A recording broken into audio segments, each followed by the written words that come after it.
Rainy days and Mondays always get me down.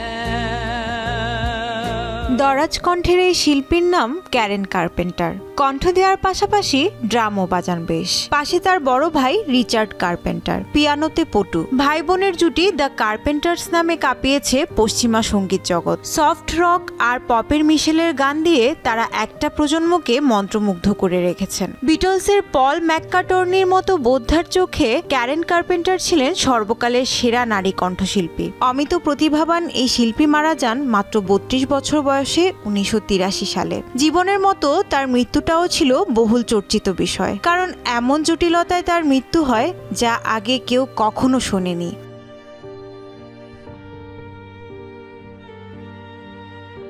Anorexia nervosa এটা একটা মানসিক রোগ, যেখানে আপনার মনে হতে থাকে আপনি ক্রমেই মোটা হয়ে যাচ্ছেন, আপনাকে দেখতে আর আকর্ষণীয় লাগছে না। তখন মনের মধ্যে বাসা বাঁধে স্লিম হবার তীব্র আকাঙ্ক্ষা। সেই আকাঙ্ক্ষা পূরণে সামনে একমাত্র পথ হাজির হয় না খেয়ে থাকা।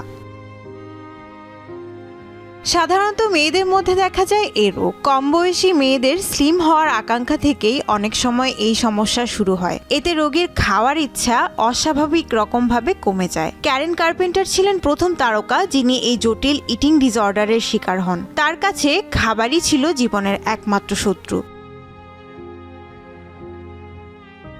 ক্যারেন হাই স্কুলে থাকতে ডায়েটিং শুরু করেছিলেন।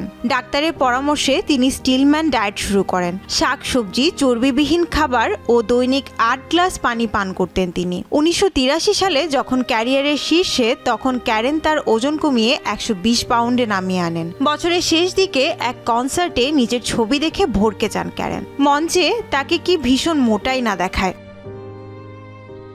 বিরক্ত বিব্রত ক্যারেন নিজেই ক্যালোরি হিসেব করে ওজন কমানোর প্রক্রিয়া শুরু করেন। 1975 সাল নাগাদ তার ওজন নামে মাত্র 41 কেজিতে। না খেয়ে খেয়ে স্বাস্থ্যের অবনতি হলেও ওজন কমায় খুশি ছিলেন ক্যারেন। এভাবে চলতে চলতে একটা পর্যায়ে ক্যারেন তার ভাই রিচার্ডকে জানান যে সে বিপদে আছে, তার সাহায্য দরকার। জটিল ইটিং ডিসঅর্ডারে ভুগছেন তিনি। ক্যারেন থাইরয়েডের ওষুধ নেওয়া শুরু করেন। থামতে চাইলেও পরিস্থিতি ততক্ষণে নাগালের বাইরে। অপ্রতিরোধ্য গতিতে ওজন কমতে থাকে ক্যারেনের। 1982 সালের সেপ্টেম্বরে নিউ ইয়র্কের লেনক্স হিল হাসপাতালে নেওয়া হয় তাকে। চলে আইভি থেরাপি। এবার তার ওজন বাড়তে শুরু করে ঠিকই, কিন্তু সেটা চাপ ফেলে তার হার্টে।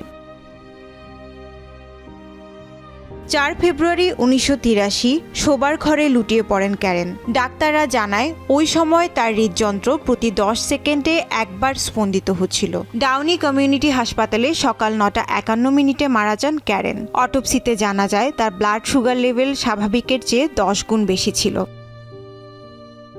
দারুণ সফল ও জনপ্রিয় একজন মানুষের এমন অস্বাভাবিক মৃত্যু আলোড়ন তোলে বিশ্বজুড়ে। সেই সাথে পরিচিতি পেতে শুরু করে অ্যানোরেক্সিয়া নার্ভোসা। 4 দশকে এই ইটিং ডিসঅর্ডার নিয়ে সচেতনতা বেড়েছে, কিন্তু তার মানে এই না সমস্যা সুরাহা হয়েছে। ক্যারেনের পর শত সহস্র মানুষ এই রোগের শিকার হয়েছেন, হচ্ছেন। অনেক তারকা, বিশেষ করে ফ্যাশন দুনিয়ার মডেলরা এই জটিলতার শিকার হয়ে প্রাণ দিয়েছেন। স্কটিশ গায়িকা লিনা জেভারনি, উরুগুয়ের 2 বিখ্যাত মডেল বোন লুইসেল র্যামোস ও ইলিয়ানা র্যামোস, ফরাসি মডেল ও অভিনেত্রী ইসাবেল ক্যারো, ব্রিটিশ টিভি তারকা ও লেখিকা নিকি গ্রাহাম সহ অনেক বিখ্যাত ব্যক্তিত্বের প্রাণ যায় এই অদ্ভুত রোগে।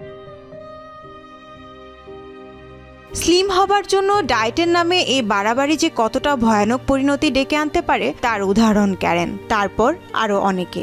তাদের অকাল মৃত্যু চোখে আঙুল দিয়ে দেখিয়ে গেছে ক্ষীণকায় হবার চেয়ে সুস্থ থাকাটাই বেশি জরুরি। নিজের শরীরকে ভালোবাসতে শেখাতে, মাত্রাতিরিক্ত ডায়েট সম্পর্কে সতর্ক করতে প্রতি বছর মে মাসে আসে নো ডায়েট ডে। নিজেকে আলিঙ্গন করুন, ডায়েট নিয়ে বাড়াবাড়িকে না বলুন। তা আপনি কি করবেন? নুসরাত তানি, যমুনা নিউজ।